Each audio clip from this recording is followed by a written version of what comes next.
Obedience is easy when instructions are logical. It's easy when the plan feels safe. It's easy when the outcome looks guaranteed. But sometimes, God asks for obedience that makes no sense at all. This is the story of a man who obeyed anyway, and in doing so, saved an entire nation. Israel was in crisis. For 7 years, the Midianites invaded the land, stripping it bare, crops destroyed, livestock stolen, families driven into hiding. Fear ruled daily life. Israel cried out to God not with confidence but with desperation.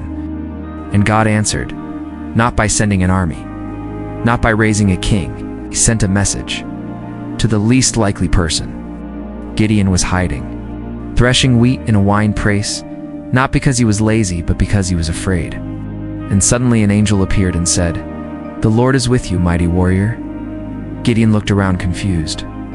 Mighty warrior? He was weak, unknown, hiding. Gideon answered honestly, "If the Lord is with us, why has all this happened? Where are all his miracles?" God didn't debate him. He simply said, "Go in the strength you have and save Israel." Am I not sending you? Gideon asked for signs. God was patient, proved his presence again and again until Gideon finally obeyed. Gideon gathered an army. 32,000 men showed up. Finally, this made sense. But then God spoke again, and what he said made everything worse. "You have too many men. Too many."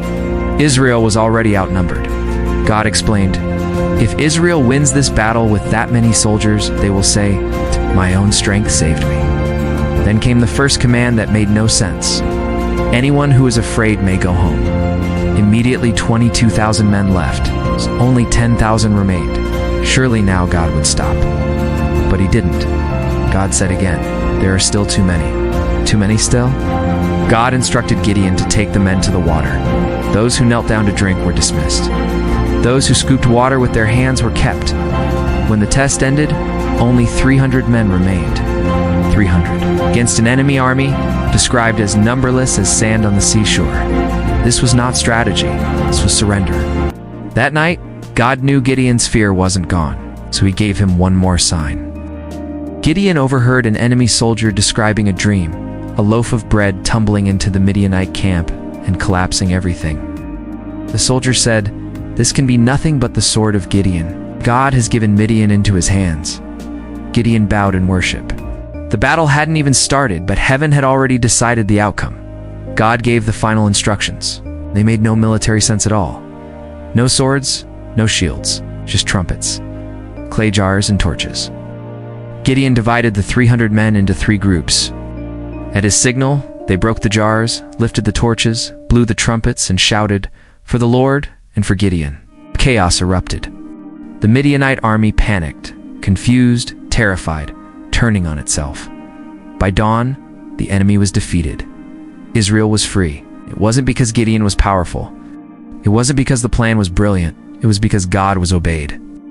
This story teaches a truth that still confronts us today. God sometimes reduces our resources so we don't trust them more than Him.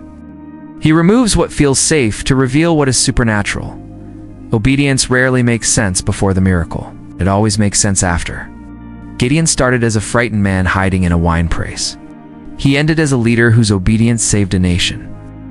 And the question this story asks us is simple. What is God asking you to obey, even though it doesn't make sense?